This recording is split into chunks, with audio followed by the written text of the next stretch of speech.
Because I know something about your son. Don't do that. Don't do that. Hey, man, hey, man, take your hands off me. I'm doing it. Scrap, you rock for this. You rock for this. Oh, go ahead on. I'll born to You rock for this. You try to tell me about my mother kid. And I'm going to hold on. What's wrong with him, though? I don't buck on women. Why She trying to say something about my kid. I don't do that. I get it, my baby mama. I get it, everybody. I get it, my own mama about the kid. You gotta know when you're wrong, though. I'm not wrong about my kid. You're wrong. About what? About Bam. You gotta calm the down. I'm calm. Let's go outside. Bam do witchcraft, in case people don't know. Lil Scrappy had a peculiar day. His phone hummed a constant cadence of alerts as the morning sun hung low over Atlanta, bathing the city's busy streets in a golden glow. Constantly following the most recent social media trends, Scrappy looked. Scrappy initially assumed it was just another news piece or rumor on his screen, but as he quickly skimmed the text, he discovered with a heavy heart that it was an interview with Mena, his ex-partner. He was appalled to hear that Mena had been insulting Lil Scrappy's mother in her most recent interview.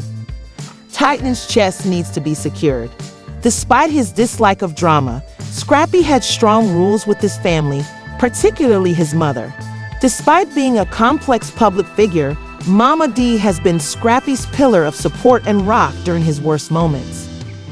Scrappy slumped back in his chair, a tempest starting to simmer inside him. Because she was well known and frequently erratic, and because the interview had just been conducted a few hours before it made the news, no one, not even his ex, was going to treat her poorly. Erica appeared to have no hesitation and sat comfortably in a studio chair. Erica used the adjectives crazy and embarrassing to describe Mama D's actions. Her disparaging remarks about Mama D's actions, which she said were a reflection of Scrappy's upbringing, didn't especially offend Erica. She also implied to Erica that Scrappy's mother was poisonous and that she was solely responsible for the problems in their family. Mama D was more than just a strange, noisy woman. She was a terror, and Scrappy had been waiting for the drama. Scrappy clenched his hand around his. In order to make Erica happy, he had always attempted to maintain harmony. His grip was slowly releasing as the lyrics pounded more forcefully than any disc song could. How could she carelessly raise a woman who had given everything for him and their family? Erica had gone too far, and there was no turning back now. But daughter Amani had the opportunity to grow up in a healthy atmosphere despite their differences. Everybody's in your business right Because Bam did it. Bam told all her friends something, and they went and spreaded it, and they talking. You feel me? Bam talks? What about your mother? Oh my God! No, you talking about my mama? Cause I'll tell you something about yourself real quick. Your mother spread the most. Hey, girl, hold on, So that's just what it is. Hey, what about your son, That's girl? the What about your son? What about my son? What Your about oldest my son. son? With his mind racing, Scrappy leaped to his feet and started pacing the living room. Since his fiancée, Bambi, had just left to perform some errands, he was by himself and thinking. He sensed the anger building within of him, the anger that only arises when his roots and blood are assailed. He sat down and realized that the woman who had raised him would not be destroyed by Erica or anyone else. His mother was there for him through his early personal relationships, his career triumphs and setbacks, and his hardships as a child growing up on the streets of Atlanta. Scrappy continued even though he knew he had to protect his mother. He sat on the couch and gazed at the screen, the words from Erica's interview still fresh in his mind. His chest constricted as he mentally recited the insults, his fingers shaking, ready to respond.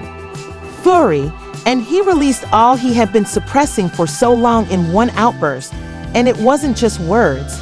The decision was made. Scrappy snatched up his phone and started typing frantically. His reply to Erica was more than a simple rejoinder. It was a public statement of his feelings. I'm tired of letting people disrespect my mama. You crossed the line. You want to talk like a crazy person, but my mother, Erica, has raised me well and supported me in ways you cannot comprehend. It's not about her today. You shouldn't trash the man who saved my life. If you have something to say, come see me. As he struck, his heart raced.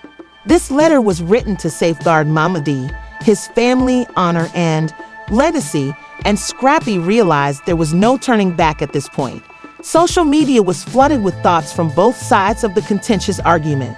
Some chose to emphasize Scrappy's strong devotion to his mother, while others chastised him for becoming easily irritated with Erica, although it didn't really matter. Scrappy felt that Erica had crossed a boundary that would never be uncrossed. Thus, he wasn't doing this for likes or fame. Why these men in this generation don't ride for us the way it's supposed to when they white? When you're a wife, why they can't ride for you? So is that why you don't want to pay child support? Oh my God! Oh, That's making me sick. You can go. You can go. That's making me sick.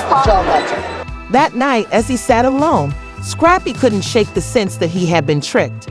Since his mother had merely spoken up for her family, he was more upset with her rudeness than with Erica's comments. In his rage, he realized that the fight was about loyalty to himself and his loved ones, not one person's opinion.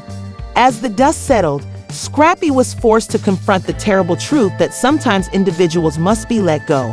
He would never abandon his commitment to his mother, his fiancée, and his child, even though Erica's relationship had already suffered too much. In the end, it was more about standing your ground against disrespect than the dispute, and refused to let anyone bring you down. Even though it was just another busy day in Atlanta, full of drama and unforeseen circumstances, Bambi and Lil Scrappy felt a special type of thrill that would change their lives for months. The marriage between Bambi and Scrappy has experienced ups and downs as she balanced the responsibilities of parenthood. Despite their share of challenges, such as juggling a blended family and negotiating the intricacies of public life, they had established a solid foundation. Even though they were best friends and lovers who always managed to reconcile when things got tough, Am had been clinging to something that would completely upend their lives. And because they had gone through highs and lows together, Scrappy couldn't have predicted it. She felt ready to share it with him today, even though she was still adjusting to this new stage of her life. The soft afternoon light streamed into their cozy living room as Bambi sat on the couch. After opening the windows, Scrappy entered. He grinned at his wife, his eyes gleaming as they exchanged a quick but affectionate look, his normally confident swagger tempered by the weariness of a long day. Notwithstanding their challenges together, they had always shared a special link, and they were aware that Bambi was different today. There was a subtle tightness in her demeanor and sensitivity to her presence that Scrappy couldn't quite place, but he could tell she was ready to tell them something important. But nothing they had experienced together over the years could have prepared him for what she was about to reveal. She inhaled deeply. Bambi grasped for his hand when the silence was finally broken, her fingers trembling slightly as she anchored herself in the present moment while Scrappy gazed at her. Her words piqued his interest, but he was unaware of their seriousness. "I want to share something with you. Transportation." At first, Bambi's voice was steady, but it was filled with emotion. Scrappy nodded, his brows furrowed as he tried to interpret her face. Her words were full of enthusiasm and vulnerability, and he could see she was sincere. Taking her hand, he asked her to go on. "Not yet," Scrappy was aware. "I have a child on the way." Finally, Bambi said, lingering in. The air feels like a bombshell. Rather than waiting for his initial reaction, she witnessed his expression shift from confusion to disbelief to something deeper.